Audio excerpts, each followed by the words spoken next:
السلام علیکم جی، کیسے ہیں آپ سب لوگ؟ امید ہے سب لوگ مزے میں اور پرسکون ہوں گے۔ آج ناول ذیل بائی احمد راؤ کی ایپیسوڈ 8 ہے، تو چلیں سٹارٹ کرتے ہیں۔ اور وکٹر، اس کا کیا ہوا تھا؟ ملاقات کا وقت ختم ہونے والا تھا۔ اس نے اپنا آخری سوال جارڈن سے کیا۔ وہ واپس آیا تھا، مگر اس رات وہ جارڈن کے چہرے پر خوف طاری ہو گیا، زبان لڑکھڑا رہی تھی۔ زینا نے ان کی بدلتی حالت کو دیکھا۔ وہ پاگل ہو گیا تھا۔ پاگل، یزین پاگل ہو گیا تھا۔ پاگل، پاگل، وہ منہ ہی منہ میں بڑبڑانے لگے۔ یزین اب 9 برس کا ہو چکا تھا۔ اس واقعے کو 3 سال بیت چکے تھے، لیکن جب اس نے جارڈن کو کسی سے فون پر بات کرتے اور وکٹر کا نام لیتے سنا تو تکلیف پھر سے تازہ ہو گئی۔ 3 سال جیل کاٹنے کے بعد وکٹر واپس آ چکا تھا۔ جارڈن اڈے پر اس سے ملنے گیا تھا۔ اس نے جا کر وکٹر کا گریبان پکڑا۔ وہ اس شخص کی وجہ سے اتنی بڑی مصیبت میں پڑنے والا تھا۔ اگر وقت پر وہ ڈاکٹر جونس کو بلیک میل نہ کرتا تو آج وہ جیل کے اندر ہوتا۔ ان دونوں کے بیچ کافی بڑا جھگڑا ہوا تھا۔ دونوں نے ایک دوسرے کو بری طرح مارا تھا۔ ان کے گروپ کے لوگوں نے ان دونوں کو چھڑوایا، ورنہ وہ دونوں ایک دوسرے کی جان لے لیتے۔ وہ گھر واپس آیا تو کپڑے جگہ جگہ سے پھٹے ہوئے تھے، آنکھیں سوجی ہوئی تھی، منہ سے بری طرح خون بہہ رہا تھا۔ وہ آتے ساتھ اپنے کمرے کی جانب بڑھ گیا تھا۔ کھول دروازہ، کمینے انسان۔ رات کا دوسرا پہر تھا۔ جارڈن اپنے کمرے میں دوائی کے زیر اثر مدہوش لیٹا ہوا تھا، جبکہ یزین لاؤنج میں بیٹھا تھا۔ دروازہ کھٹکھٹانے کی آواز اس کے کانوں میں گونجی، اور ساتھ ہی وکٹر کے چلانے کی آواز۔ اس کی آواز سنتے ہی اس کا جسم سن ہو گیا، جیسے بدن کا تمام خون کسی نے نچوڑ نکالا تھا۔ کھول دروازہ، بڑا آیا مجھ پر ہاتھ اٹھانے والا، میں تجھے جان سے مار دوں گا۔ وہ دروازے کو مکے ٹھڈے مارتے ہوئے چلا رہا تھا۔ یزین کا سانس اوپر کا اوپر اور نیچے کا نیچے رہ گیا۔ اس کے دماغ میں کئی آوازیں، کئی مناظر ایک ساتھ جگمگائے، اور اس کے بعد اسے کوئی ہوش نہ رہی۔ اس نے اپنی آنکھیں کھولی تو وہ سیاہی میں چمک رہی تھی۔ اس کے چہرے پر گہری مسکراہٹ چھائی۔ وہ ابھی دروازہ دوبارہ کھٹکھٹانے ہی لگا تھا کہ دروازہ کھول دیا گیا، اور سامنے کھڑے یزین کو دیکھ کر وہ ٹھٹکا۔ ان کا آمنا سامنا 3 سال بعد ہو رہا تھا۔ وکٹر نے ایک نظر یزین پر ڈالی۔ مجھے بھول تو نہیں گئے میری جان؟ کمینی مسکراہٹ چہرے پر سجی تھی۔ نہیں، کیسے بھول سکتا ہوں؟ آواز سرد اور لہجہ سپاٹ تھا۔ کافی بڑے ہو گئے ہو، آواز بھی بدل گئی ہے۔ دل میں پھر کسی گھٹیا خواہش نے جنم لیا۔ یزین سامنے سے ہٹ گیا۔ وہ حیران ہوا، پھر اپنی حیرت کو دباتے ہوئے اندر داخل ہوا۔ یزین اسے دروازے پر چھوڑ کر سیڑھیوں کی طرف بڑھا، پھر سیڑھیوں کے نیچے موجود دروازے کو کھول کر اندر داخل ہوا۔ وکٹر نے ایک نظر اوپر دیکھا۔ وہ جانتا تھا کہ جارڈن اوپر ہی ہوگا۔ اس کا دل چاہا وہ اوپر جا کر اس کی جان لے لے، لیکن پھر دل میں ایک اور خیال جاگا۔ وہ بنا کچھ سوچے سمجھے یزین کے پیچھے چل دیا۔ وہ ابھی بھی بچہ تھا، وہ اسے آرام سے قابو کر سکتا تھا۔ 3 سال تک اس نے خود پر قابو رکھا تھا۔ اب اگر قدرت اسے موقع دے رہی تھی تو وہ پیچھے کیوں ہٹتا؟ تہخانے کا چور دروازہ آج بھی کھلا پڑا تھا۔ یزین پہلی بار کی طرح آج بھی وہی جا کر چھپا تھا۔ وہ مسکرایا۔ بچے کتنے بھولے ہوتے ہیں نا؟ وہ سیڑھیاں اتر کر نیچے تہخانے میں قدم بڑھانے لگا۔ میری جان نے مجھے مس کیا؟ وہ آہستہ آہستہ زینے اتر رہا تھا۔ یزین اسے کہیں بھی نظر نہیں آ رہا تھا۔ پہلی بار کی طرح آج بھی وہ وہی کونے میں جا کر چھپ گیا ہوگا۔ چھپنا فضول ہے، آؤ ادھر میرے پاس۔ وہ تہخانے کے کونے کی جانب بڑھا۔ وہاں آج بھی کوئی بوریاں پڑی تھیں۔ اس کے ہاتھ ایک بوری کی جانب بڑھے۔ اچانک سے اپنے پیچھے کسی کی آہٹ سنائی دی۔ اس نے واپس پلٹنا چاہا، لیکن اسی لمحے کوئی بے تحاشا بھاری چیز اس کے سر کے پچھلے حصے پر آ کر پڑی۔ اس نے پلٹ کر دیکھا، اسے کوئی سایہ نظر آیا، اور پھر ارد گرد کی تمام چیزیں دھندلی ہونے لگیں۔ اس کا دماغ جھول رہا تھا۔ وہ لڑکھڑاتے ہوئے نیچے فرش پر جا گرا۔ اس کے سر سے خون بہنے لگا۔ اسے نیچے گرتے ہوئے دیکھ کر سامنے کھڑے وجود کی مسکراہٹ مزید گہری ہوگی۔ ہاتھ میں تھاما پتھر اس نے دور پھینکا، پھر جلدی جلدی واپس پلٹا۔ تہخانے کے شروع میں 2 بڑے بڑے کین رکھے تھے۔ اس نے ایک کین کھولا، پھر واپس وکٹر کے پاس آیا۔ وہ کین الٹتے ہوئے اس میں موجود پیٹرول ارد گرد چھڑکنے لگا۔ ایک کین ختم ہو چکا تھا۔ وہ واپس آیا، پھر دوسرا کین تہخانے کی دیگر چیزوں پر انڈھیلا۔ وکٹر بھاری سر کے ساتھ اٹھنے کی کوشش کر رہا تھا، لیکن اس کا سر اس قدر بھاری ہو رہا تھا کہ وہ اٹھ نہیں پا رہا تھا۔ اسے اپنے ارد گرد تمام چیزیں گھومتی محسوس ہو رہی تھی۔ وہ تہخانے کے سرے پر کھڑا مسکرا رہا تھا۔ اس نے پینٹ کی جیب سے ماچس کی ڈبی نکالی، ایک تیلی پر آگ لگائی، پھر نظر گھما کر وکٹر کو دیکھا۔ جو نیم بے ہوش سا اپنی جگہ پر پڑا تھا۔ اس کے سر کے پچھلے حصے سے بے حد خون بہہ رہا تھا۔ اس نے آگ میں لپٹی تیلی وکٹر کی جانب پھینکی۔ تیلی ایک لمحہ، صرف ایک لمحہ لگا تھا اور آگ ہر سو پھیل گئی تھی۔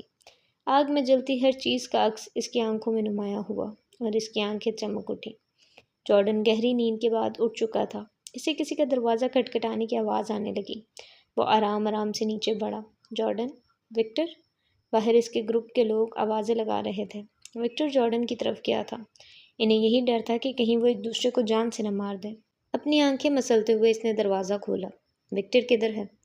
مجھے کیا پتا وہ کدھر ہے، اکتاہٹ کے ساتھ اس نے جواب دیا۔ جھوٹ مت بولو، تم نے ہی اسے میسج کر کے یہاں بلایا تھا۔ اس نے کب وکٹر کو میسج کیا؟ اچانک وکٹر کی دردناک چلانے کی آوازیں گھر میں بلند ہوئی۔ جارڈن کے چہرے کی ہوائیاں اڑ گئی۔ وکٹر واقعی اس کے گھر پر موجود تھا۔ آوازیں نیچے تہخانے سے آ رہی تھی۔ وہ سب ایک ساتھ اندر بھاگے۔ تہخانہ پوری طرح آگ کی زد میں آ چکا تھا۔ وکٹر اٹھنے کی کوشش کر رہا تھا۔ ہر طرف آگ پھیلی ہوئی تھی۔ اس کا جسم آگ میں جھلس رہا تھا۔ وہ چلایا، پھر درد کے مارے دھارا۔ وہ زندہ آگ میں جل رہا تھا۔ اس نے اٹھ کر بھاگنے کی کوشش کی، لیکن پھر دیوار کے ساتھ کھڑی لکڑی کی الماری جو کہ آگ میں لپٹی ہوئی تھی، یکدم وکٹر کے اوپر آ کر گری۔ وہ اتنی زور سے چلایا کہ اسے لگا کہ اس کا دماغ کی تمام رگیں پھٹ جائیں گی۔ وہ اپنے اوپر سے الماری اٹھانے کی ہمت بھی کھو چکا تھا۔ دھوئیں کے باعث اس کا دم گھٹ رہا تھا۔ اس کی جلد پگھل رہی تھی۔ جسم کا تمام گوشت دکھنا شروع ہو گیا تھا۔ فرش اس کے خون میں نہا چکا تھا۔ وہ رویا، تڑپا، چلایا، چیخا، لیکن کوئی اس کی مدد کو نہ آیا۔ وہ اپنے کیے گئے اعمال کا حساب دے رہا تھا۔ وہ دور کھڑا اسے دیکھ رہا تھا۔ وکٹر کی چیخیں آج اسے سکون بخش رہی تھی۔ پھر دھوئیں کے باعث اس سے کھانسی ہونے لگی۔ اس کا دم گھٹ رہا تھا۔ اس نے مڑ کر واپس جانا چاہا اور اسی پل آگ تیزی کے ساتھ اس کی جانب بڑھنے لگی۔ اس کا ذہن سن ہو گیا تھا۔ تبھی آگ میں تپتا لوہے کا سریا چھت سے آ کر اس کی کمر پر لگا۔ وہ جھٹ سے نیچے فرش پر جا گرا۔ وہاں آگ بہت پھیل گئی تھی۔ کوئی چلا رہا تھا، بری طرح مدد کے لیے بھیک مانگ رہا تھا۔ کچھ لوگ تہخانے میں آ رہے تھے۔ دور سے پولیس کا سائرن بج رہا تھا اور اس کے بعد اس کی آنکھیں بند ہو گئی۔ وہ 9 سال کی عمر میں اپنے ریپسٹ کو دردناک انجام تک پہنچا چکا تھا۔ وکٹر وہیں تڑپ تڑپ کر مر گیا تھا۔ اس نے اپنی موت اپنی آنکھوں سے دیکھی تھی۔ ایمبولینس کے پہنچنے تک اس کا جسم کوئلے کی طرح سیاہ ہو گیا تھا، جبکہ یزین کو ہسپتال منتقل کر دیا گیا تھا۔ اس کی کمر کا کچھ حصہ جلا تھا۔ اس کی آنکھیں بھر آئیں۔ وہ محض ایک ملاقات میں ہی اپنے دل کا بوجھ ہلکا کر چکا تھا۔ وہ آگ میں نے نہیں لگائی تھی، وہ یزین نے لگائی تھی۔ وہ میسج بھی میں نے نہیں کیا تھا، وہ یزین نے کیا تھا۔ اس نے ایک تیر سے 2 شکار کیے تھے۔ وہ ہم سب سے بدلہ لے رہا تھا۔ وہ غصہ نہیں تھا، وہ جانتا تھا کہ وہ اسی کا حقدار تھا۔ لیکن پولیس نے میری کسی بات کا یقین نہیں کیا۔ گروپ کے تمام لوگوں نے میرے خلاف بیان دیا تھا۔ سب نے یہی کہا کہ دن میں ہم دونوں کا جھگڑا ہوا تھا۔ اسی وجہ سے میں نے وکٹر کو گھر پر بلا کر مار ڈالا۔ یزین بچا تھا، اس پر شک بے بنیاد تھا، اور پھر وہ موقع واردات پر بری حالت میں ملا تھا۔ وہ تلخی سے مسکرایا۔ لیکن میں جانتا ہوں وہ یزین ہی تھا جس نے آگ لگائی تھی۔ اس کے بعد میں نہیں جانتا کہ یزین کدھر گیا اور کدھر نہیں۔ بس اتنا جانتا ہوں کہ ثبوت مکمل نہ مل پانے پر مجھے سزائے موت نہیں دی گئی تھی، تاعمر قید کی سزا سنائی گئی تھی۔ وہ اپنی جگہ سے اٹھ کھڑا ہوا۔ اس سے زیادہ میں کچھ نہیں جانتا۔ باقی کی باتیں تم ڈاکٹر ایون سے پوچھ سکتی ہو۔ وہ واپس اپنی جیل میں جانا چاہتا تھا۔ اس کے پیچھے HM پریزن ایڈنبرا کا بورڈ موجود تھا۔ جینا مین گیٹ سے باہر نکلتی دکھائی دی۔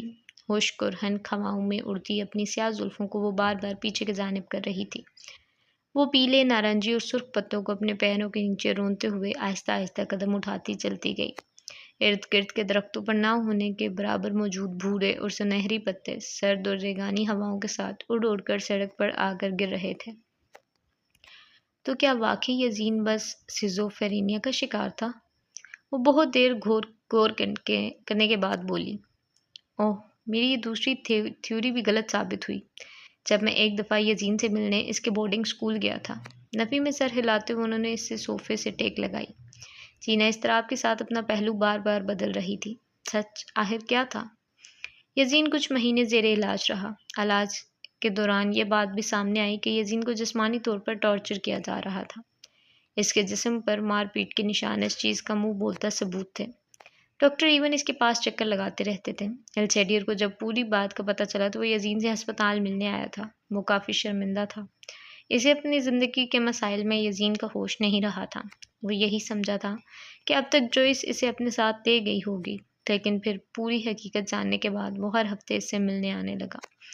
یزین نے جوئس کو کال کرنے کی کوشش کی تھی، لیکن وہ ہمیشہ اس سے ملنے کا وعدہ کر کے ملنے نہیں آتی تھی۔ کچھ دنوں بعد یزین نے اس کے آنے کی امید مکمل طور پر چھوڑ دی۔ اس کی کمر کا زخم وقت کے ساتھ بھر گیا تھا۔ باقی گھاؤ بھی بڑھ رہے تھے، لیکن نشان باقی رہ گئے تھے، جو کہ تا حیات اس کے ساتھ رہنے والے تھے، کسی بری یاد کی طرح۔ اس کے مکمل ٹھیک ہونے کے بعد حکومت کی طرف سے اس کا سرکاری بورڈنگ اسکول میں ایڈمیشن کروا دیا گیا تھا۔ یزین 10 سال کا ہو چکا تھا۔ اس کی پڑھائی دوبارہ شروع ہو چکی تھی۔ زندگی پہلے سے قدرے بہتر ہو گئی تھی، لیکن جو شخصیت اس کے پچھلے کچھ سالوں میں بنی تھی وہ پھر کبھی بدل نہ پائی۔ ڈاکٹر ایون کو یزین کے کیس سے متعلق کچھ تجسس تھا۔ وہ جان چکے تھے کہ یزین نہ تو اداکاری کرتا ہے اور نہ ہی وہ کچھ امیجن کرتا ہے۔ آخر ایسا کیا تھا جو وہ مس کر رہے تھے؟ انہوں نے اپنے کیریئر میں بے شمار نفسیاتی امراض کا علاج کیا تھا، مگر ان میں سے کوئی بھی مریض یزین کے مرض سے نہیں مل رہا تھا۔ وہ کمرے میں ٹہل رہے تھے جب یزین کمرے میں داخل ہوا۔ اس کے آتے ہی ڈاکٹر ایون ایک لمحے کو رکے، پھر بغور یزین کو دیکھنے لگے۔ وہ بالکل سیدھا چل رہا تھا، پورا اعتماد چال چلتے، بڑے بڑے ڈھک برتے۔ وہ کرسی پر آ کر بیٹھا۔ ڈاکٹر ایون بھی اس کے سامنے والی کرسی پر براجمان ہوئے۔ وہ اسے گھور گھور کر دیکھ رہے تھے، جیسے کچھ تلاش کر رہے ہوں، اور انہوں نے محسوس کیا کہ آج اس کی آنکھوں میں سختی چھائی ہوئی تھی اور چہرے پر گہری سنجیدگی تھی۔ بیٹھے بیٹھے اس کے دماغ میں دھند چھانے لگی، سب مناظر دھندلے پڑ گئے، اس کے اعصاب ڈھیلے پڑ گئے، اور پھر اسے یوں محسوس ہوا جیسے وہ اپنے جسم سے قابو کھوتا جا رہا ہے۔ وہ اپنے ہی جسم میں ٹریپ ہو گیا تھا۔ لیکن جانے سے پہلے اس ماسک کے پیچھے کون ہے یہ دیکھنا تو بنتا ہے۔ لائلہ کے قدم زیان کی جانب بڑھ رہے تھے۔ وہ بالکل زیان کے مقابل آ کر بیٹھی۔ وہ جب سے آیا تھا خاموش تھا۔ ایون کو اس کی خاموشی کھٹک رہی تھی۔ یزین تو اب اس سے باتیں کرنے لگا تھا، بہت زیادہ نہ صحیح، لیکن وہ ایون کے ساتھ دل کی باتیں شیئر کر لیتا تھا۔ کیا آج وہ کسی بات پر ناراض تھا؟ اس نے اپنی آنکھیں کھولی تو اس کی آنکھوں کے تصورات بدلے ہوئے تھے۔ نگاہوں کی نرمی اور ان میں اتری تکلیف غائب تھی۔ وہ جو ابھی گوتم بدھ بنا بیٹھا تھا، اس میں جان آ گئی تھی۔ ڈیلی پڑی جسامت میں چستی چھا گئی۔ وہ ایک لمحے کے اندر اندر اپنی جگہ سے اٹھ کھڑا ہوا۔ مغرور اٹھی گردن، گسیلی آنکھیں بنا پلک جھپکے ارد گرد کا جائزہ لے رہی تھی۔ اس نے آنسوؤں میں بھیگے چہرے کو پل بھر میں صاف کیا۔ پھر اس نے کچھ دیر سوچا۔ لائلہ نے زیان کے چگے کا ہوڈ اتارا۔ اس نے نیچے ماسک پہن رکھا تھا۔ جینا اپنی تیز ہوتی دھڑکن سن سکتی تھی۔ لائلہ نے ایک نظر گھما کر جینا کو دیکھا، پھر واپس زیان کو دیکھا۔ یزین کوئی بات ہوئی ہے؟ کسی نے کچھ کہا ہے؟ انہوں نے سوال کیا۔ اس نے نفی میں سر ہلا دیا۔ مجھ سے بات کرو، بتاؤ آج کل کیا چل رہا ہے؟ نہیں، سپاٹ اور گہری آواز۔ اس نے نظر اٹھا کر ایون کو دیکھا۔ اس کی آنکھوں میں آج نرمی نہیں تھی، وہ سرد پڑی تھی۔ وہ پھٹی پھٹی نگاہوں کے ساتھ کسی شکاری کی طرح ایون کو گھومنے میں مگن تھا۔ لائلہ اس کا ماسک اتار رہی تھی۔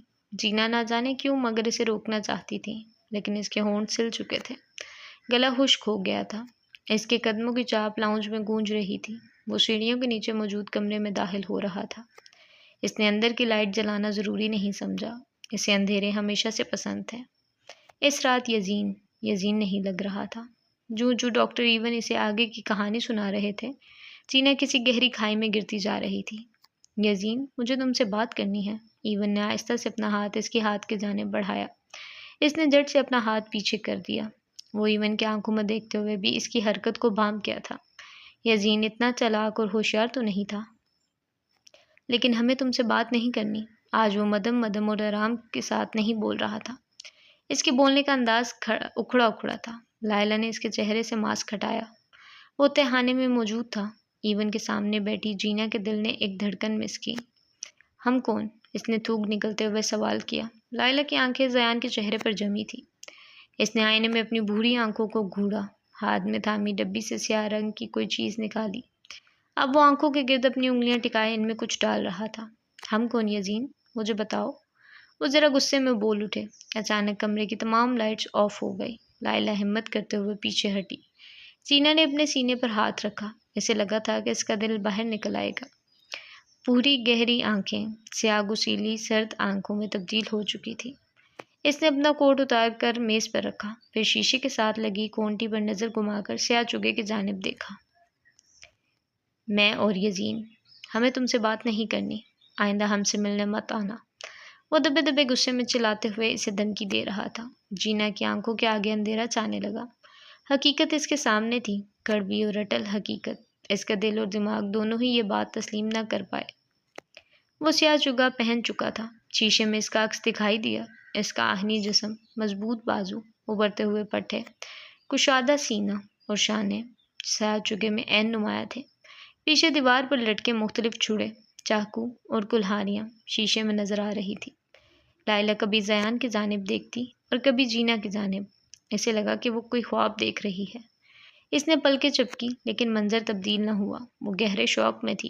ڈاکٹر ایون کی باتیں سن کر جینا کا دل چاہا زمین پھٹ جائے اور وہ اس میں دھنس جائے۔ دماغ میں درد کی ٹیسیں اٹھی، جسم کا تمام ترہون جیسے کسی نے لمحے بھر میں نچوڑ نکالا تھا۔ تم کون ہو؟ ڈاکٹر ایون اندھیرے میں ڈوبے کمرے میں کچھ صحیح سے دیکھ نہیں پائے، لیکن وہ اس کی لمبی لمبی سانسوں کی آواز سن سکتے تھے۔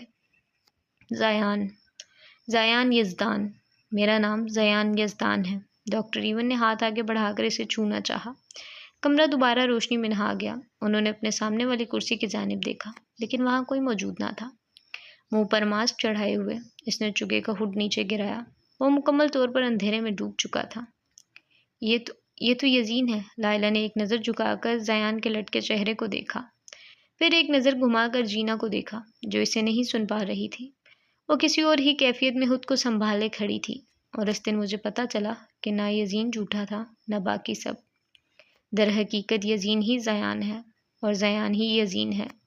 جسم ایک ہے، روحیں دو، انسان ایک ہے، عادتیں، مزاج، طبیعت مختلف۔ ڈاکٹر ایون نہ جانے کیا کیا بول رہے تھے، لیکن وہ کچھ نہ سن پائی۔ دماغ معاف ہو چکا تھا۔ مجھے اندھیرے میں چلنے کی عادت ہے، یہ انسان کو بھٹکا دیتے ہیں اور مجھے بھٹک جانا پسند ہے۔ مجھے اندھیروں سے خوف آتا ہے۔ جینا کی لائٹ آف کرنے پر یزین نے فوراً لائٹس آن کی۔ آئندہ کبھی میرا اعتبار نہ کرنا، تم مجھ پر اعتبار کر سکتی ہو۔ جینا کی بیکتی آنکھوں کو صاف کرتے ہوئے یزین نے نرمی کے ساتھ کہا۔ ایک اس کا جان سے عزیز ساتھی تھا اور ایک اس کا جانی دشمن تھا۔ ایک اس پر جان دیتا تھا اور ایک اس کی جان لینا چاہتا تھا۔ ایک یزین تھا اور ایک زیان تھا۔ انسان ایک تھا اور جذبات دو طرح کے تھے۔ اس لمحے وقت اور قسمت کے اس کھیل نے جینا کی زندگی کو مزید الجھا دیا تھا۔ اس کا دوست ہی اس کا سب سے بڑا دشمن تھا۔ اور اس کے بعد یزین مجھ سے پھر کبھی نہیں ملا۔ وہ مجھ سے ہمیشہ ہی ملنے سے انکار کر دیتا تھا۔ نہ جانے کیوں، لیکن وہ بہت ڈرتا تھا مجھ سے ملتے ہوئے، اور پھر کچھ سال بعد تو وہ مکمل طور پر کہیں غائب ہو گیا۔ جینا کی آنکھوں میں درد کے مارے سرخی اتری۔ وہ نہیں جانتی تھی کہ حقیقت تلاش کرنے کی اسے اتنی بڑی قیمت ادا کرنی پڑے گی۔ میں نے بہت عرصہ یزین کے کیس پر غور کیا اور اب اپنے تجربے اور علم کے مطابق میں مکمل طور پر شور ہوں کہ یزین کو ملٹیپل آئیڈینٹی ڈس آرڈر تھا، جسے آج دنیا ڈائی ایسوسیٹیو آئیڈینٹی ڈس آرڈر کے نام سے جانتی ہے۔ اس ڈس آرڈر کے اندر ایک انسان کے اندر دو یا زائد شخصیات موجود ہوتے ہیں۔ ایک ہوسٹ ہوتا ہے جو کہ یزین ہے اور باقی اس کی آلٹر ایگو جو کہ زیان ہے۔ وہ شخصیت الگ طریقوں سے سوچتی ہے، مختلف کام سر انجام دیتی ہے، الگ الگ زندگی جیتی ہے، یہاں تک کہ ان کے بول چال، اٹھنے بیٹھنے، چلنے پھرنے کا انداز ایک دوسرے سے بالکل مختلف ہو سکتا ہے، ایسے جیسے ایک ہی جسم میں کئی انسان بستے ہوں، جو اپنے اپنے وقت پر سامنے آتے ہیں، اپنے اپنے حصے کا کام کرتے ہیں اور پھر واپس کسی دوسری شخصیت میں تبدیل ہو جاتے ہیں۔ اس ڈس آرڈر والے انسان کی میموری میں گیپس آنا شروع ہو جاتے ہیں۔ یہی یزین کے ساتھ ہوتا تھا۔ اسے بہت سے واقعات یاد نہیں رہتے تھے، کیونکہ جس وقت وہ واقعہ پیش آتا تھا اس وقت یزین موجود ہی نہیں ہوتا تھا۔ اس وقت زیان وہاں موجود ہوتا تھا۔ وہ بولتے گئے اور جینا ٹرانس کی کیفیت میں سب سنتی گئی۔ زیادہ تر کیسز میں شخصیت کو ایک دوسرے کا پتہ نہیں ہوتا۔ وہ شخص اپنی دوسری شخصیت کو کسی دوسرے انسان کی طرح دیکھتا ہے، جیسے کہ یزین وہ زیان کو اپنے محافظ کے طور پر دیکھتا ہے۔ لیکن اکثر کیسز میں ایک شخصیت کو سب پتہ بھی ہو سکتا ہے، جیسے کہ زیان وہ یزین اور اپنے بارے میں سب جانتا ہے۔ بعض اوقات ایک شخصیت زیادہ ڈومینیٹنگ ہو جاتی ہے اور وہ اپنے ہوسٹ کو کنٹرول کرنے لگتی ہے۔ زیان بھی وہی کرتا ہے۔ جب کئی سال پہلے یزین نے پہلی بار مجھ سے زیان کا ذکر کیا تھا تو اس کے بعد کئی سیشنز میں نے اس سے زیان کے متعلق بار بار پوچھا تھا، لیکن وہ ڈر جاتا تھا۔ وہ زیان کے ذکر پر مزید بگڑ جاتا تھا۔ اس وقت تو مجھے سمجھ نہیں آئی، لیکن مجھے لگتا ہے کہ زیان نے ہی اسے ڈرایا دھمکایا ہوگا۔ تو کیا یزین کو کبھی زیان کا پتہ نہیں چلا؟ کیا وہ اب تک انجان ہے؟ وہ نہ چاہتے ہوئے بھی سوال کر اٹھی۔ یزین اسے دھوکہ نہیں دے سکتا، ایسے کبھی نہیں ہو سکتا۔ اب یہ تو میں نہیں جانتا، لیکن زیان تو یہی چاہے گا کہ یزین کو کبھی اس کے متعلق پتہ نہ چلے، ورنہ ایسا ہونے پر یزین خود کو نقصان بھی پہنچا سکتا ہے۔ بس اتنا بہت تھا، اس کے آگے وہ کچھ نہیں سن سکتی تھی۔ اس نے فائل اپنے ہاتھ میں تھامی اور ایک نظر ڈاکٹر ایون کو دیکھا۔ شاید آگے مجھے آپ کی ضرورت پڑے، امید ہے اگلی بار آپ مجھے انکار نہیں کریں گے۔ وہ ہلکا سا مسکرائی۔ ڈاکٹر ایون نے بڑی مشکل کے ساتھ اس بات میں سر ہلایا۔ وہ مرے مرے قدم اٹھاتی ڈاکٹر ایون کے گھر سے نکل رہی تھی۔ خوابوں کا محل ٹوٹ کر بکھر گیا تھا، جس کا شور اس کی خاموشی میں سنائی دے رہا تھا۔ اس کا دل چاہا وہ رو دے، اتنا روئے کہ پھر کسی کے چپ کروانے پر بھی چپ نہ ہو۔ وہ بہت ہمت والی، نڈر اور بہادر تھی، لیکن آج وہ ہمت ہار چکی تھی۔ اس کے قدم ہلا میں بڑھ رہے تھے، وہ بھٹک رہی تھی۔ اسے واپسی کا راستہ یاد نہیں تھا، وہ دوبارہ واپس جانا بھی نہیں چاہتی تھی، وہ ہمیشہ کے لیے کھو جانا چاہتی تھی۔ حقیقت بے حد تکلیف دہ تھی۔ وہ سب چیزوں کا سامنا کیسے کرے گی؟ کر بھی لے تو سہارا کون بنے گا؟ وہ السیڈیر کے مرنے کے بعد ایک بار پھر تنہا رہ گئی تھی، لیکن اسے تنہا رہ جانے کی عادت تھی۔ وہ خود کو خود ہی سنبھالنے کی عادی تھی۔ وہ جتنی نا امید تھی اتنی ہی امید کے ساتھ حلا سے واپس لوٹی تھی، کیونکہ حالات جتنے بھی ناممکن ہوں اس کے خلاف ہو جائیں، وہ انہیں اپنے مطلب کے مطابق موڑ لیا کرتی تھی، کیونکہ وہ جینا السیڈیر تھی۔ صبح کا وقت تھا۔ اذلان اپنا سوٹ کیس پکڑے لائلہ کا انتظار کر رہا تھا۔ تھوڑی دیر بعد وہ اپنے ایک کمرے کے اپارٹمنٹ سے باہر نکلتی دکھائی دی۔ اس نے ایک نظر اٹھا کر اذلان کو دیکھا۔ اذلان کو اس سب کے متعلق ابھی مت بتانا، اس سے یہ سب چھپانا غلط ہے، لیکن ابھی جتنے کم لوگ اس بارے میں جانیں اتنا اچھا ہے۔ پاکستان چاہ کر بے شک تم اسے سچ بتا دینا۔ جینا کی آواز اس کے کانوں میں گونجی۔ اس کا دل چاہا وہ اذلان کو سب حقیقت بتا دے، لیکن وہ جانتی تھی کہ حقیقت جان کر اذلان پاکستان کبھی نہیں جائے گا، اور جینا کے پلان کو سر انجام دینے کے لیے اس وقت اس کا پاکستان جانا ضروری تھا۔ اذلان نے مسکرا کر لائلہ کو دیکھا، وہ بھی مسکرا دی۔ اذلان نے رائڈ پہلے ہی بک کروا لی تھی۔ اس نے آگے بڑھ کر لائلہ کا سوٹ کیس تھاما۔ وہ دونوں سوٹ کیس ڈگی میں رکھوانے کے بعد واپس آیا، پھر گاڑی کا پچھلا دروازہ کھولا۔ لائلہ پچھلی نشست پر برجمان ہوئی۔ اذلان آگے فرنٹ سیٹ پر آ کر بیٹھا۔ اس نے ہاتھ میں تھامے فون پر ڈائل پیڈ کھولا، پھر یزین کا نمبر ملایا۔ وہ جانے سے پہلے تمام تر ناراضگی دور کرنا چاہتا تھا۔ وہ اس کا دوست تھا، وہ کیسے اسے بھول سکتا تھا؟ لیکن اگر یزین یہی چاہتا تھا تو وہ یزین کی خوشی کی خاطر اسے اپنی شکل دوبارہ کبھی نہیں دکھائے گا۔ اس نے یزین کا نمبر مٹا دیا۔ وہ ناراضگی دور کیے بنا ہی یزین کا شہر چھوڑ چکا تھا، یہ جانے بنا کہ وہ کبھی دوبارہ اس سے مل بھی پائے گا یا نہیں۔ اب تم کیا کرو گی جینا؟ وہ جینا کو سنبھالے کھڑی تھی۔ لائلہ آج کافی خاموش بیٹھی تھی، دماغ میں جینا کا خیال بار بار آ رہا تھا۔ دونوں کے بیچ خاموشی چھا گئی۔ اس نے غیر ارادی طور پر ایک نظر اٹھا کر جینا کے چہرے کو دیکھا، پھر اس کے چہرے کو پڑھنے کی کوشش کی۔ اچانک لائلہ کی چھٹی حس نے کچھ اشارہ کیا۔ کیا جو میں سوچ رہی ہوں وہ سچ ہے؟ وہ 2 قدم پیچھے ہٹی۔ ہاں، تم صحیح سوچ رہی ہو۔ اس نے ایک تیکھی نگاہ لائلہ پر ڈالی۔ وہ جانتی تھی کہ اگر وہ لائلہ کی جگہ ہوتی تو وہ کیا سوچتی۔ آخر وہ دونوں ایک جیسی تھی۔ میں وہی کروں گی جو پلان کا حصہ تھا، میں پلان نہیں بدلوں گی۔ وہ سپاٹ سے کھڑی زیان کو گھور رہی تھی۔ آنکھوں کے آگے چھایا منظر دھندلا گیا۔ وہ دونوں ایئرپورٹ پہنچ چکے تھے۔ چند لمحوں بعد ان کا جہاز اپنی منزل کی طرف گامزن ہوا اور لائلہ سلطان وہاں سے جا چکی تھی۔ اسے ہلکا ہلکا ہوش آ رہا تھا۔ آنکھوں کے آگے چھایا اندھیرا اجالے میں تبدیل ہونے لگا۔ اس نے سر اٹھا کر ارد گرد جھانکا۔ وہ کہاں ہے؟ اسے یہاں کون لایا؟ کل رات کو اس کے ساتھ کیا ہوا تھا؟ وہ بیک وقت اتنے سارے سوالات اپنے دماغ سے کر رہا تھا۔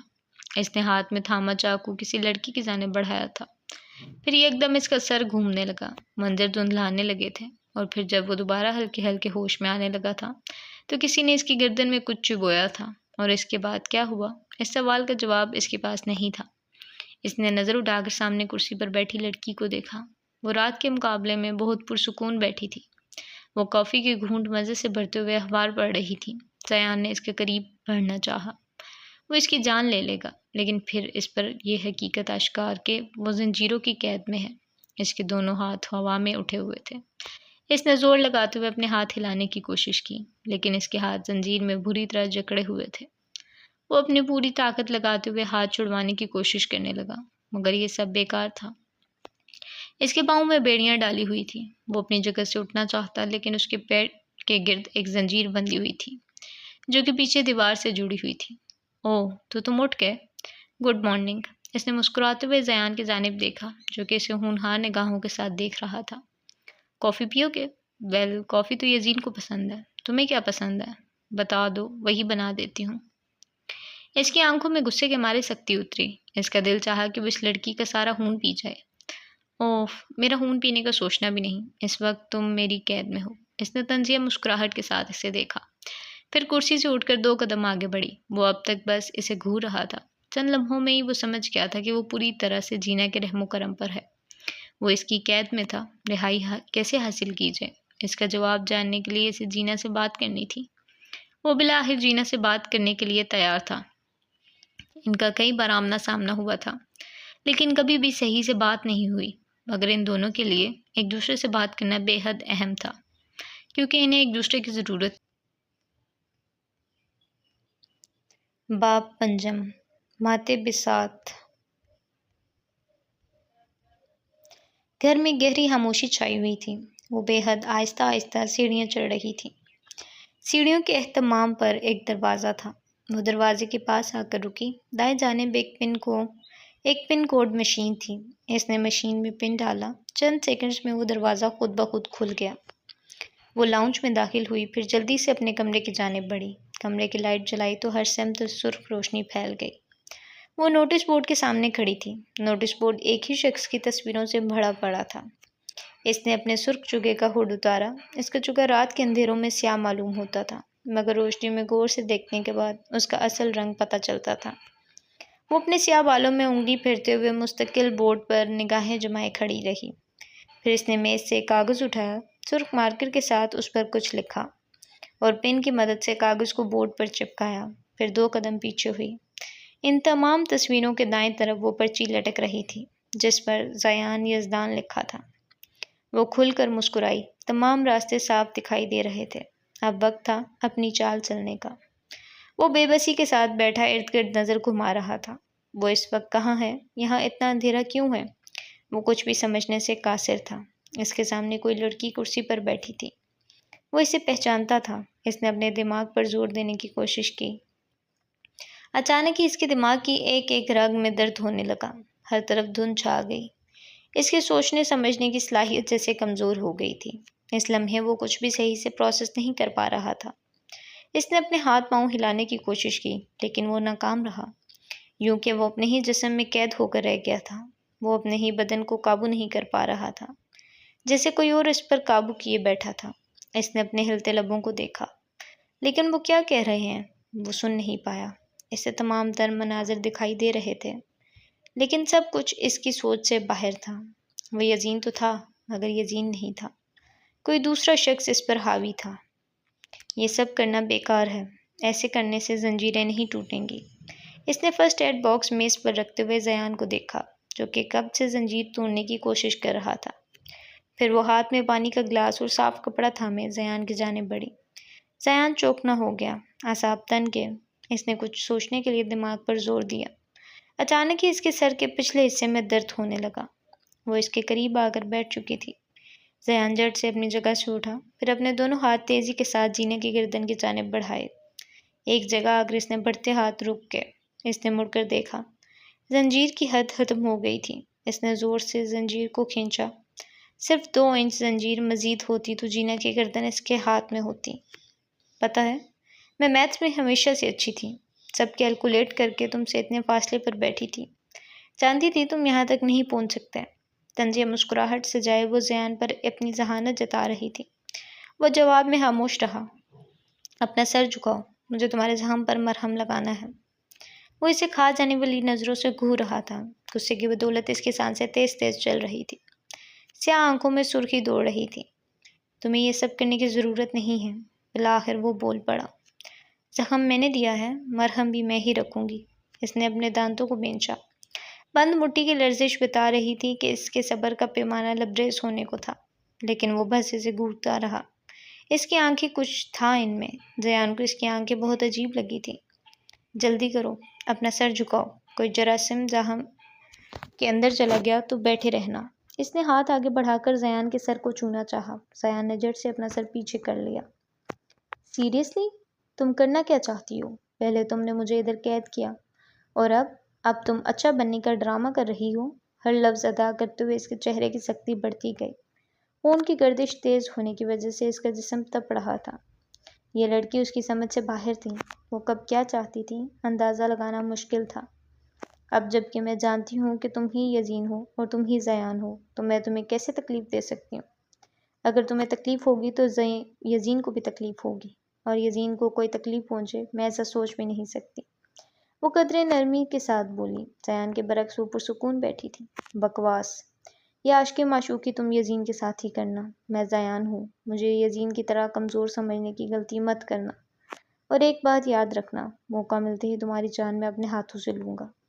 تم ابھی مجھے جانتی نہیں ہو۔ ایک ایک جملہ چبا چبا کر ادا کیا گیا۔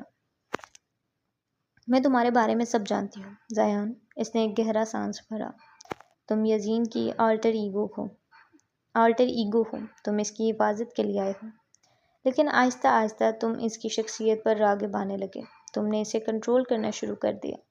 نہ جانے آج تک تم نے کتنے قتل کیے ہیں۔ وہ سب تو یزین کی حفاظت کے لیے نہیں تھا۔ وہ زیان کے بدلے تاثرات دیکھ رہی تھی۔ ہاں، سچ کہا تم نے کہ تم یزین نہیں ہو۔ تم کبھی یزین ہو بھی نہیں سکتے۔ تم ایک ذل ہو۔ تم صرف یزین کا استعمال کر رہے ہو۔ وہ بے یقینی اور غصے کے ساتھ زمین کو تکنے لگا۔ چینا اتنا سب کچھ کیسے جانتی تھی؟ کون تھا وہ جس نے اسے یہ سب بتایا؟ تم نے مجھے ہلکا سمجھ کر بہت بڑی غلطی کر دی، زیان۔ تمہیں کیا لگا تھا میں تمہارے بارے میں کچھ نہیں جان پاؤں گی؟ یزین کے ماضی کو تلاش کرنا اتنا مشکل نہیں تھا۔ جارڈن اور ڈاکٹر ایون تو یاد ہوں گے تمہیں۔ ڈاکٹر ایون کے نام پر اس کے چہرے پر ناگواری ابھری۔ اس نے کتنی کوشش کی تھی یزین کو ایون سے دور رکھنے کی، پھر وہ کس طرح دوبارہ اس کی زندگی میں آ گیا۔ کیا تمہیں ذرا سا بھی افسوس نہیں ہے؟ تمہاری وجہ سے یزین کو نقصان پہنچ سکتا ہے۔ تم اس کے محافظ تھے اور الٹا تم نے کیا کیا؟ اسے غیر محفوظ کر دیا۔ وہ اپنی جگہ سے اٹھ کھڑی ہوئی۔ میں تمہیں جواب دے نہیں ہوں۔ میں وہ کرتا ہوں جو میرا دماغ کہتا ہے۔ دنیا کو وہ غلط لگتا ہے تو لگے، مجھے صحیح لگتا ہے تو میں کروں گا۔ وہ شانے اچکائے ہوئے بے نیازی سے کہہ رہا تھا۔ میں نے جو کیا میں آج بھی اس پر قائم ہوں۔ میں وکٹم کارڈ نہیں کھیلوں گا اور نہ ہی اپنے کیے کو جسٹیفائی کروں گا۔ مجھے قتل کرنا اچھا لگتا ہے۔ مجھے خون پینا پسند ہے، لوگوں کو تڑپانا، انہیں موت کی بھیک مانگتے ہوئے دیکھنا، بہت مزہ آتا ہے اس میں۔ چہرے پر گہری مسکراہٹ سج گئی۔ اس نے جیسے یہ بات چینا کے تاثرات دیکھنے کے لیے کہی تھی۔ وہ زیان کے قریب بڑھی، پھر چند لمحے اس کی مسکراہٹ کو بغور دیکھا۔ تو پھر ایک قتل میرے لیے بھی کر ڈالو۔ وہ اس کی سیاہ آنکھوں میں دیکھ رہی تھی۔ زیان لمحے بھر کو سخت ہوا۔ ابھی وہ کوئی جواب دیتا کہ اچانک اسے اپنی گردن جھکتی محسوس ہوئی۔ اس نے نظر اٹھا کر دیکھنا چاہا، لیکن اس کی گردن مزید جھکتی گئی۔ چینا اس کی گردن میں پڑی بیڑی کی زنجیر کو زمین میں لگے کونٹے کے اندر ڈال رہی تھی۔ ابھی زیان زور سے اپنی گردن جھٹکتا کہ چینا نے زنجیر کو تالا لگا دیا۔ زیان کا سر مکمل طور پر جھک چکا تھا۔ وہ غصے کے ساتھ دھاڑا، سرخ چہرے پر کنپٹی کی رگ واضح تھی۔ تم میرے ہاتھوں نہیں بچو گی۔ میں تمہیں تڑپا تڑپا کر ماروں گا۔ مجھے قید کرنے کی سزا تمہیں ضرور ملے گی۔ وہ زور زور سے چلا رہا تھا۔ پرفیکٹ۔ سر ذرا کم ہلاؤ، مجھے زخم کو دھو کر پٹی بھی کرنی ہے۔ وہ اس کی دھمکیوں کو نظر انداز کر گئی۔ زیان کی آنکھیں انگاروں کی طرح لال ہو گئی۔ وہ شدید طیش میں تھا۔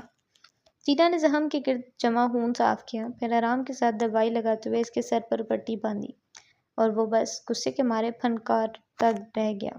پٹی کرنے کے بعد اس نے گردن والی زنجیر کھول دی اور جھٹ سے پیچھے لپکی۔ اس نے اپنی گردن اٹھائی۔ سیاہ غصیلی آنکھوں میں جینا کا عکس نمایاں تھا۔ وہ اسے نہیں چھوڑے گا۔ دن کے وقت کیفے میں رش کم دکھائی دیتا تھا۔ لیزا نے کافی کا ایک گھونٹ بھرتے ہوئے اپنی گھڑی میں وقت دیکھا، پھر ادھر ادھر نظر گھمائی۔ چہرے پر بے چینی پھیل گئی۔ وہ شاید کسی کا انتظار کر رہی تھی۔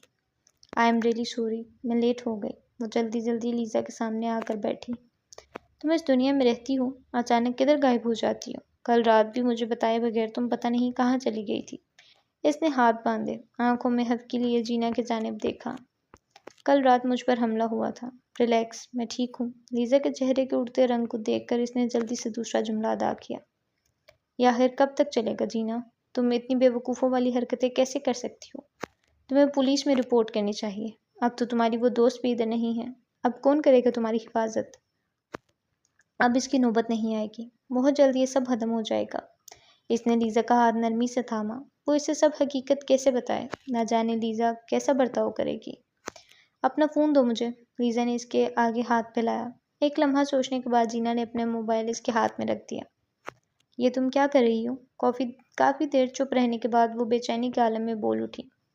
تمہارے موبائل میں ٹریکر لگا رہی ہوں، کم سے کم مجھے پتہ تو رہے گا کہ تم اس وقت کدھر ہو۔ اگر تم کسی مصیبت میں ہوئی تو میں جلد سے جلد تمہارے پاس پہنچ جاؤں گی۔ لیکن لیزا، لیکن کچھ نہیں۔ ہاں میں جانتی ہوں میں اکیلے ان خطرناک لوگوں سے نہیں لڑ سکتی، لیکن میرے باڈی گارڈز ہمیشہ میرے ساتھ ہی ہوتے ہیں، اس لیے تم ریلیکس رہو۔ اس کی بات پر جینا ہلکا سا مسکرائی۔ پھر ایک دم اس کے دماغ میں کچھ کلک ہوا۔ مسکراہٹ گہری ہو گئی، راستہ مزید صاف دکھائی دینے لگا۔ لیزا، اب جو میں تمہیں بتانے جا رہی ہوں تمہیں غور سے سننا ہوگا۔ وہ لیزا کے قریب مزید جھکی، آواز بے حد ہلکی ہو گئی۔ ہاں ہاں بولو۔ اور پھر تمہیں میرا ایک کام کرنا ہوگا۔ لیزا نے اس بات میں سر ہلایا۔ جینا بولتی گئی اور لیزا سنتی گئی۔ 10 منٹ بعد لیزا کا چہرہ سفید پڑ چکا تھا، جیسے اس نے کوئی بھوت دیکھ لیا ہو۔ وہ اسے یزین اور زیان کی سب حقیقت بتا چکی تھی۔ وہ پچھلے کئی گھنٹوں سے ایسے ہی بیٹھی تھی۔ صبح سے رات ہو گئی تھی، اس کی تمام تر کوششیں بیکار گئی تھیں، لیکن اسے جلد از جلد ادھر سے نکلنا تھا۔ تم کچھ کھاؤ گے؟ کچھ لاؤں تمہارے لیے؟ وہ تہخانے کا دروازہ بند کرتے ہوئے اندر داخل ہوئی، پھر آہستہ آہستہ قدم بڑھاتے ہوئے کرسی پر آ کر بیٹھی۔ اس کا جسم مکمل طور پر گہرے سرخ رنگ کے چگے میں ڈھکا ہوا تھا۔ اس نے چگے کا ہوڈ سر سے اتارا، پھر اپنے بالوں میں ہاتھ پھیرتے ہوئے انہیں ترتیب دی، اور وہ اس کا سرخ چگا دیکھ کر لمحے بھر کو ٹھٹکا۔ اسے کچھ یاد آ رہا تھا، مگر کیا؟ فی الحال ان باتوں کا وقت نہیں تھا۔ مجھے ضرورت سے زیادہ اچھے لوگ نہیں پسند، اور نوٹنکی باز لوگ تو زہر لگتے ہیں۔ آنکھیں غصے سے پھیرتے ہوئے اس نے جواب دیا۔ وہ دھیما سا مسکرائی۔ تو ہم مدعے کی بات کر لیں، تاکہ مجھے بھی زیادہ اچھا بننے کی اداکاری نہ کرنی پڑے۔ اس نے ٹانگ پر ٹانگ جمائے اپنی کرسی ذرا آگے کھینچی۔ مجھے گھما پھرا کر بات کرنے کی عادت نہیں ہے، اسی لیے سیدھی بات کروں گا۔ تم مجھے یہاں سے جانے دو، بدلے میں تمہاری جان بخش دوں گا۔ جواب میں ایک زوردار قہقہ فضا میں بلند ہوا۔ تم مجھے بے وقوف سمجھتے ہو، یا میرے ماتھے پر پاگل لکھا ہے؟ وہ سنجیدگی کے ساتھ زیان کی جانب دیکھ رہی تھی۔ سمجھنے کی ضرورت نہیں ہے، تم ہو ہی بے وقوف۔ عقل مند ہوتی تو مجھے قید کرنے کی غلطی نہ کرتی۔ میں تمہاری کوئی مدد نہیں کرنے والا۔ کل کو ڈیمن واپس آ جائے گا، اور میری گمشدگی کا سن کر وہ اپنے سوک کتے تمہارے پیچھے لگائے گا۔ پھر تم یا وہ جنگلی بلی کچھ نہیں کر پائیں گے۔ وہ طنزیہ مسکرایا۔ جینا کے چہرے کی سختی مزید بڑھ گئی۔ تو تم بھی اس کے جنگلی کتوں میں سے ہو، جو اس نے میرے پیچھے لگایا تھا؟ جینا کی بات سنتے ہی اس کی مسکراہٹ دب گئی۔ وہ پھر سے غصے کے عالم میں سے گھورنے لگا۔ جانتے ہو، 15 سال کی عمر سے میں نے بس ایک ہی چیز کا خواب دیکھا ہے، اپنے باپ کا بدلہ لینے کا خواب، جس کو پورا کرنے کے لیے میں کچھ بھی کر گزروں گی۔ وہ اپنی جگہ سے اٹھ کھڑی ہوئی، پھر 2 قدم آگے بڑھائے اور زیان کے سامنے آ کر زمین پر بیٹھی۔ اس 12 سال کے عرصے میں نے بہت کچھ برداشت کیا ہے۔ نہ جانے کتنی دفعہ میرا حوصلہ ٹوٹا، میری ہمت جواب دے گئی تھی۔ کتنے ہی لوگوں نے میرے ارادے جان کر مجھے روکنے کی کوشش کی۔ مجھے یہی کہا گیا کہ میں کمزور ہوں، بے وقوف ہوں۔ وہ اس کی سرمئی آنکھوں میں دیکھ رہا تھا۔ کیا ان میں تکلیف تھی؟ نہیں، ان میں کچھ اور تھا، کچھ ایسا جو نہ وہ بیان کر سکتی تھی اور نہ وہ سمجھ سکتا تھا۔ لیکن ایسا کوئی بھی لمحہ نہیں تھا جب مجھے ایسا لگا ہو کہ میں کچھ نہیں کر سکتی، کیونکہ مجھے خود پر یقین تھا، مجھے جینا السیڈیر پر یقین تھا۔ مجھے راستے بنانے آتے ہیں، زیان یزدان۔ دیکھنا میں اپنا بدلہ لے کر رہوں گی، اور تمہیں میری مدد کرنی ہوگی۔ تو جاؤ لے لو اپنا بدلہ، لیکن میں تمہاری کوئی مدد نہیں کرنے والا۔ اس نے باہر کی جانب اشارہ کیا۔ جینا نے دوبارہ کچھ کہنے کے لیے لب کھولے ہی تھے کہ زیان نے اسے ٹوکا۔ اور میرے سامنے یہ تقریر کرنا بند کرو، مجھ پر یہ کچھ اثر نہیں کرنے والی۔ فضول میں میرے کانوں میں درد کرنے کی ضرورت نہیں ہے۔ وہ بے نیازی کے ساتھ آئیبرو اچکاتے ہوئے بدمزہ ہوا۔ اسے کیا لگا تھا کہ وہ اس کے سامنے جذباتی تقریر کرے گی اور وہ مان جائے گا؟ بے وقوف۔ مدد تو تمہیں میری کرنی ہی پڑے گی، وہ غصے میں دبا دبا چلائی۔ اور وہ کیوں؟ وہ اس کی بات پر مسکرایا۔ کیونکہ تمہاری آزادی میرے ہاتھ میں ہے۔ میں تمہیں تب تک نہیں چھوڑوں گی جب تک مجھے یقین نہیں ہو جاتا کہ تم میری مدد کرنے کے لیے تیار ہو۔ ہرگز نہیں، ابھی بھی وقت ہے، مجھ سے ہاتھ ملا لو۔ دشمن کا دشمن دوست ہوتا ہے، اور دشمن کا دشمن اگر آپ کا بھی دشمن ہو تو وہ دوست نہیں ہوتا۔ چلو تم نے مانا تو صحیح کہ ڈیمن تمہارا دشمن ہے، کل تک تم اسے قتل کرنے کے لیے بھی مان جاؤ گے۔ میں صبح پھر آؤں گی، امید ہے تب تک تم میری بات سمجھو گے۔ وہ زیان کو دکھانے کے لیے پھیکا سا مسکرائی، پھر اپنی جگہ سے اٹھ کھڑی ہوئی اور باہر کی جانب قدم بڑھانے لگی، اور وہ پیچھے سے غصے میں تلملاتا رہ گیا۔ کمرے میں آ کر اس نے اپنا چگا اتار دیا۔ وہ بیڈ پر ٹانگیں لٹکائی بیٹھی مسلسل کچھ سوچ رہی تھی، جب ہاتھ میں پکڑا فون بجنے لگا۔ اس نے تیسری رنگنگ پر ہی فون اٹھا لیا۔ تم دونوں خیریت سے پہنچ گئے؟ بیڈ کراؤن سے ٹیک لگاتے ہوئے وہ ذرا سکون سے بیٹھی۔ ہاں تم بتاؤ، پلان کیسا جا رہا ہے؟ فون کی دوسری جانب سے لائلہ کی آواز ابھری۔ جیسا میں نے سوچا تھا، زیان کو منانا اتنا آسان نہیں ہے۔ اسے قید کیے پورا 1 دن ہو گیا، لیکن وہ اب تک اپنی ہی بات پر قائم ہے۔ کیا پورے دن میں یزین سامنے آیا؟ میں نے کل رات ہی اسے ڈس آرڈر کے بارے میں ریسرچ کی ہے۔ یزین کا کوئی ٹریگر پوائنٹ ہوگا جب زیان ایکٹیو ہوتا ہوگا۔ تمہیں وہ ٹریگر پوائنٹ تلاش کرنے چاہیے۔ وہ اٹھ کر کمرے میں ٹہلنے لگا۔ اس وقت میں صرف زیان کے بارے میں سوچ رہی ہوں، مجھے اسے کسی طرح راضی کرنا ہے۔ ویسے تمہیں لگتا ہے کہ تم ٹھیک کہہ رہی ہو؟ تم جانتی ہو کہ یزین ہی زیان ہے، اور پھر بھی تم اس کے ہاتھوں قتل کروانا چاہتی ہو۔ اگر یزین کو یہ سب پتہ چلا، تمہیں نہیں لگتا کہ وہ ٹوٹ جائے گا؟ لائلہ کی بات سن کر وہ چپ ہو گئی۔ پھر چند پل اس نے خاموشی کے ساتھ سوچا۔ اسے اپنا دل ڈوبتا محسوس ہوا۔ چینا نے اپنے سینے پر ہاتھ رکھا، پھر نرمی کے ساتھ سینے کو تھپ تھپانے لگی۔ میں تم سے بعد میں بات کرتی ہوں لائلہ۔ چینا نے جھٹ سے فون کاٹ دیا، پھر بے چینی کے ساتھ کمرے میں چکر لگانے لگی۔ کیا میں صحیح کر رہی ہوں؟ دل میں ابھرتا سوال اسے چین نہیں لینے دے رہا تھا۔ بس یہی ایک سوال تھا جس کے بارے میں وہ سوچنا نہیں چاہتی تھی۔ وہ گہری کشمکش میں تھی۔ آخر کوئی اور چارہ بھی تو نہ تھا۔ اسے ماضی کے مناظر یاد آنے لگے۔ وہ فراک پہنے گھر کے دروازے کی جانب لپکی تھی۔ سامنے ایک سرخ صندوق پڑا تھا۔ اس نے صندوق کھولا۔ اندر اس کے باپ کے جسم کے ٹکڑے تھے جنہیں فرائی کیا گیا تھا۔ ایلسیڈیر کا کٹا سر اس نے اپنی آنکھوں سے دیکھا تھا۔ اس کی سرمئی آنکھیں نکال لی گئی تھی۔ وہ زور سے چلائی۔ چلاتے چلاتے وہ بے ہوش ہو گئی تھی۔ ہوش میں واپس آئی تو ایلسیڈیر ہمیشہ کے لیے جا چکا تھا۔ وہ کتنی راتیں کتنے دن یوں ہی تڑپتی رہی تھی۔ وہ چلا چلا کر ایلسیڈیر کو آواز دیتی تھی۔ وہ تکلیف میں تھی، بے حد تکلیف میں، مگر اس کی مدد کرنے کے لیے کوئی نہیں آیا۔ اس کا باپ مر گیا تھا۔ اس کی پوری دنیا لوٹ چکی تھی۔ وہ آج پھر اسی طرح تڑپ رہی تھی۔ اسے اپنی ٹانگیں بے جان محسوس ہوتی ہوئی نظر آئی۔ وہ دھرم سے فرش پر جا گری۔ اس سے سانس نہیں آ رہی تھی۔ وہ منہ سے لمبے لمبے سانس لینے لگی۔ ایلسیڈیر کا چہرہ آنکھوں کے آگے گردش کرنے لگا۔ وہ رو رہا تھا۔ وہ ڈرا ہوا تھا۔ اسے کچھ شیطان بری طرح مار رہے تھے۔ وہ انہیں بچانا چاہتی تھی، لیکن وہ بے بس تھی۔ نہیں، میں بے بس نہیں ہوں، میں بدلہ لوں گی۔ آنکھوں میں خون اترا۔ اس نے نگاہیں اٹھا کر چھت کی طرف دیکھا۔ جو میں کر رہی ہوں غلط ہے یا صحیح، میں نہیں جانتی۔ بس اتنا جانتی ہوں کہ ڈیمن کو خون میں لت پت دیکھ کر ہی میری روح کو سکون ملے گا۔ بس یہی ایک راستہ ہے۔ وہ خود غرض بن گئی، کیونکہ دنیا کا ایک ہی اصول ہے، مار دو یا مٹ جاؤ، اور وہ مٹ جانے والوں میں سے نہیں تھی۔ وہ اپنی جگہ سے اٹھ کھڑی ہوئی اور نوٹس بورڈ کی سمت قدم بڑھائے۔ نوٹس بورڈ یزین کی تصویروں سے بھرا ہوا تھا، جسے وہ گھونڈنے لگی۔ میں تمہیں کچھ نہیں ہونے دوں گی یزین۔ میں تمہیں زیان سے بچا لوں گی۔ میں تمہیں سب سے بچا لوں گی۔ تمہیں کچھ نہیں ہوگا، دیکھنا میں سب ٹھیک کر دوں گی۔ اسوات میں سر ہلاتے ہوئے وہ شاید خود کو یقین دلا رہی تھی۔ پھر نہ جانے کتنے ہی دیر وہ یوں ہی کھڑی یزین کی تصویروں کو گھورتی رہی۔ رات کے اندھیرے ہر طرف چھا گئے تھے۔ زیان کے زنجیر میں بندھے ہاتھ اب بھی ہوا میں لہرا رہے تھے۔ اس نے اپنے بازو نیچے کرنے کی کوشش کی۔ پچھلے 24 گھنٹوں سے اس کے بازو اٹھے ہونے کی وجہ سے شدید درد کر رہے تھے۔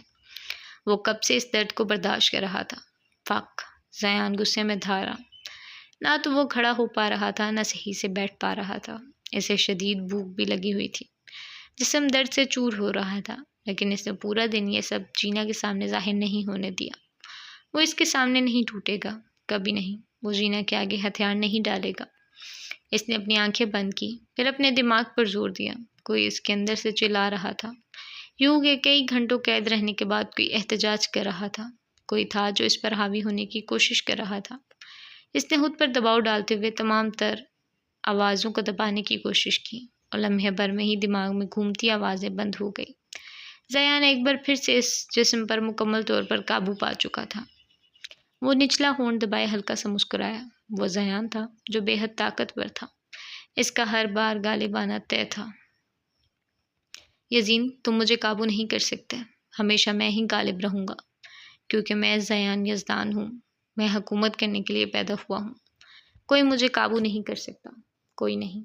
مسکراہٹ مزید گہری ہو گئی۔ اور جین ایل سیڈیر، تمہارا میرے ہاتھوں مرنا طے ہے۔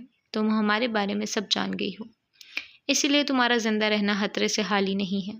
یہاں سے نکلتے ہی میں تمہیں جان سے مار دوں گا۔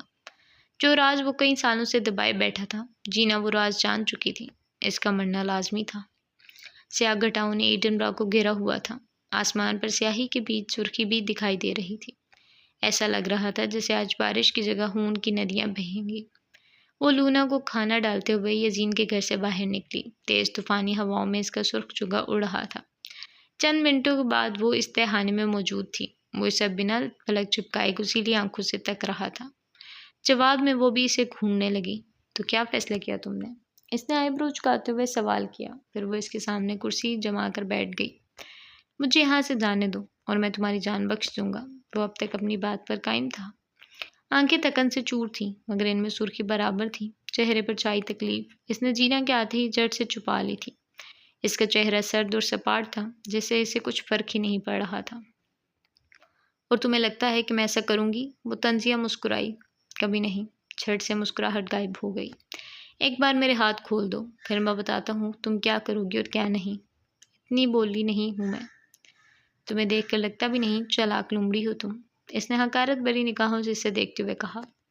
میں تمہارے ساتھ یہاں بچوں کی طرح لڑنے نہیں بیٹھی۔ یا تمہیں ایسا لگتا ہے کہ 2-3 دفعہ ہم ایسے کیوٹ کپل کی طرح لڑیں گے اور پھر آہستہ آہستہ ہم دونوں کو ایک دوسرے سے محبت ہو جائے گی اور میں تمہیں یہاں سے جانے دوں گی؟ وہ اس کی بات پر کھل کر مسکرایا، پھر نفی میں سر ہلایا۔ انٹرسٹنگ، تمہارے خوابوں میں بھی مجھے تم سے محبت نہ ہو۔ اس کی بات پر وہ چہرے کی سختی دور کرتے ہوئے ہنسی، پھر دوبارہ سنجیدہ ہوتے ہوئے اس کے قریب بڑھی۔ اور میں چاہتی ہوں ایسا کبھی ہو بھی نہیں۔ بہت ہو گئی گھما پھرا کر بات۔ اب میں سیدھا مدعے پر آتی ہوں۔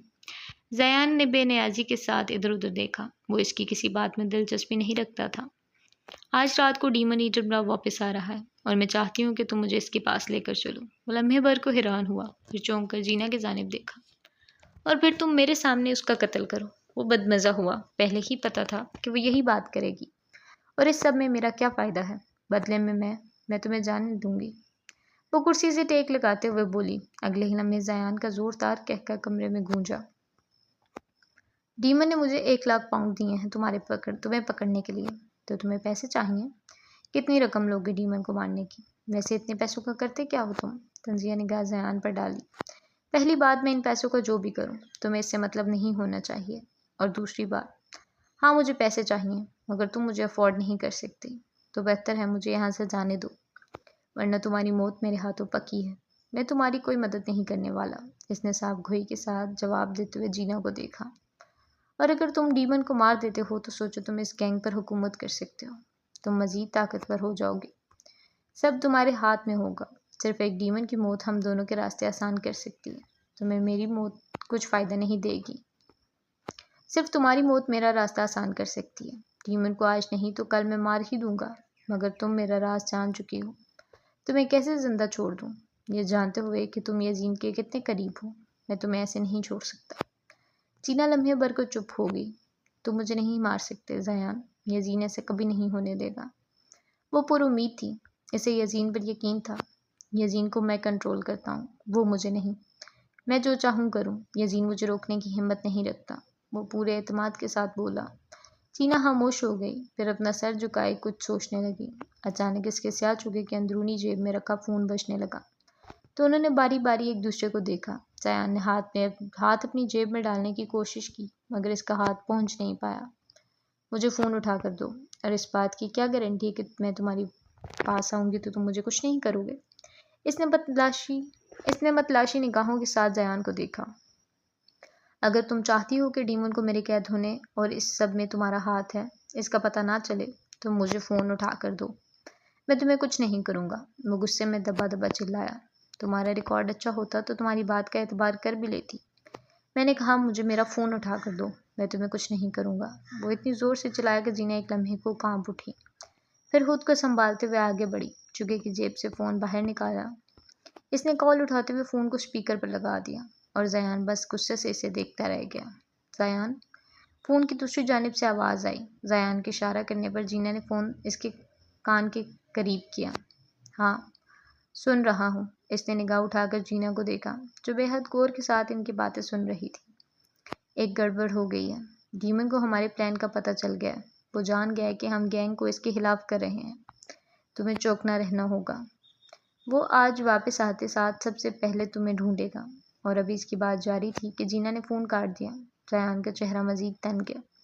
ڈیمن کو اس سب کے بارے میں کیسے پتہ چلا؟ ولمورتھ میں کوئی تو ایسا تھا جو اس کے خلاف چل رہا تھا۔ اس سے پہلے کہ ڈیمن اسے مارنے کی کوشش کرے، اسے کچھ کرنا ہوگا، اور اس سب کے لیے اس کا یہاں سے نکلنا ضروری تھا۔ زیان نے کچھ کہنے کے لیے لب کھولے۔ اگلے ہی لمحے زینہ کی کھنکتی ہنسی ہر سمت گونجی۔ کافی کچھ پلان بناتے ہو تم تو۔ وہ افسوس میں سر ہلا رہی تھی۔ میرا پلان کچا نہیں تھا۔ کل کوئی مجھے بیوقوف کہہ رہا تھا۔ وہ طنزیہ مسکان بکھیرے زیان کے غصے سے سرخ ہوتے چہرے کو دیکھ رہی تھی۔ اس کے ماتھے کی رگیں پھولی ہوئی تھی، ڈیلے اعصاب سختی کے ساتھ تن گئے تھے۔ تو اب تم خود ہی بتا دو، ڈیمن کو مارنے اور میری جان بخشنے کے بدلے تمہیں کیا چاہیے؟ میں سب کرنے کے لیے تیار ہوں۔ ہم ایک فیئر ڈیل کر سکتے ہیں۔ میں تمہارے ساتھ کوئی ڈیل نہیں کرنے والا۔ میں اپنی بات پر ابھی بھی قائم ہوں۔ وہ اتنی آسانی سے کیسے مان جاتا؟ بے وقوفی مت کرو زیان۔ ڈیمن اس وقت ہم دونوں کا دشمن ہے۔ ہمیں ایک دوسرے کی ضرورت ہے۔ تمہیں یہ بات کیوں نہیں سمجھ رہی؟ اپنی فضول کے انا کو ایک طرف رکھ کر سوچو، وہ اتنا ڈھیٹ کیوں تھا؟ زینہ کا دل چاہا وہ اپنا سر کسی دیوار میں دے مارے۔ تم بس مجھے ہاتھ سے جانے دو۔ ڈیمن سے بچنے کے بہت سے طریقے ہیں میرے پاس۔ میں نہیں جانتی تھی کہ تم اتنے ڈرپوک ہوگے۔ اگر پتہ ہوتا تو میں تم پر اپنا وقت ضائع نہ کرتی۔ تمہیں ڈیمن سے اتنا ڈر لگتا ہے؟ آخر کو اس کے پالتو کتے جو ہو، اپنے مالک سے ڈرو گے ہی، اس نے حقارت کے ساتھ زیان کو دیکھتے ہوئے کہا۔ وہ میرا مالک نہیں ہے، نہ ہی میں اس کا پالتو ہوں، وہ طیش میں آتے ہوئے چلایا۔ اس کے جسم کی تمام رگیں پھول رہی تھیں، بدن غصے میں جل رہا تھا۔ میں اسے مار دوں گا، ضرور ماروں گا، لیکن ابھی نہیں۔ ولمورتھ کے تمام لوگ ابھی میری طرف نہیں ہوئے ہیں، ایسے میں کوئی بھی میرے خلاف جا سکتا ہے۔ میں اس وقت اکیلا ہوں اور ڈیمن کی حکومت کو الٹنے کے لیے باقی لوگوں کا ساتھ ہونا لازم ہے۔ جب بادشاہ کوئی چال چلتا ہے تو وہ یہ نہیں سوچتا کہ باقی پیادے اس کے ساتھ کھڑے رہیں گے یا وہ اکیلا جائے گا، کیونکہ کمزور لوگوں کا جھکاؤ ہمیشہ ہی طاقتور کی طرف ہوتا ہے۔ جس کے پاس طاقت ہے، ہر کوئی اس کی پیروی کرتا ہے۔ لیکن خیر، تمہارا اس سب سے کیا کوئی تعلق نہیں۔ تم تو ایک عام سے پیادے ہو، ایک عام پیادے کی طرح ہی سوچو گے، ایک ایسا پیادہ جو اپنے ہی بادشاہ کے ہاتھوں مارا جاتا ہے۔ تم بھی مارے جاؤ گے۔ وہ زیان پر ہنس رہی تھی، اس کا مذاق اڑا رہی تھی۔ زیان نے غصے کے مارے اپنے دانت پینچ لیے۔ میں تمہیں یہاں سے ایسے نہیں جانے دوں گی۔ اگر آج رات میری موت لکھی ہے تو میں تمہیں اپنے ساتھ لے کر مروں گی۔ ہم مریں گے تو ساتھ مریں گے۔ ڈیمن اب مزید انتظار نہیں کرے گا۔ وہ مجھے ڈھونڈتے ڈھونڈتے یہاں تک آئے گا اور پھر وہ ہم دونوں کو ایک ساتھ مار دے گا۔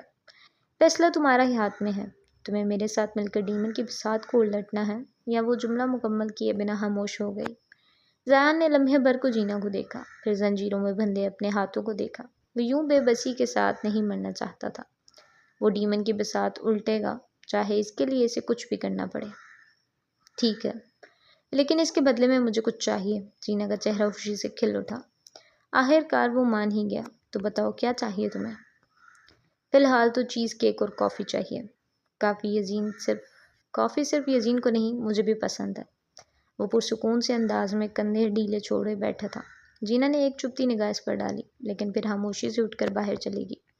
میں کولڈ کافی پیتا ہوں، اسے پیچھے سے زیان کی آواز آئی۔ زینہ نے تل ملاتے ہوئے زور سے دروازہ بند کیا۔ دروازہ زور سے بند ہونے کی آواز پر وہ کھل کر مسکرایا۔ وہ کمرے میں داخل ہوا۔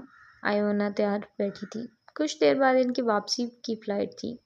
وہ ڈیرن کو دیکھتے ہی اٹھ کھڑی ہوئی۔ وہ آہستہ آہستہ قدم رکھتے ہوئے اس کے قریب آیا، نرمی سے اس کے گال چھوئے۔ تم بہت پیاری ہو ایونا۔ تم جانتی ہو نا تم میری پہلی اور آخری محبت ہو۔ اس نے آرام کے ساتھ ایونا کا ہاتھ تھاما۔ ایونا کا جسم ہلکا ہلکا کانپ رہا تھا۔ کاش عرصے پہلے تم میرے خلاف نہ گئی ہوتی، تو ہم ہمیشہ خوش رہتے۔ ایونا، سالوں بعد اسے وہ ڈیزین نظر آیا جس سے وہ محبت کرتی تھی۔ کاش ہماری کوئی اولاد ہوتی، ہمیں ایک بچہ کر لینا چاہیے تھا۔ آج وہ ایسی باتیں کیوں کر رہا تھا؟ ایونا سمجھ نہ پائی، پھر کچھ کہنے کے لیے لب کھولے تو ڈیزین نے اس کے ہونٹوں پر انگلی رکھ دی۔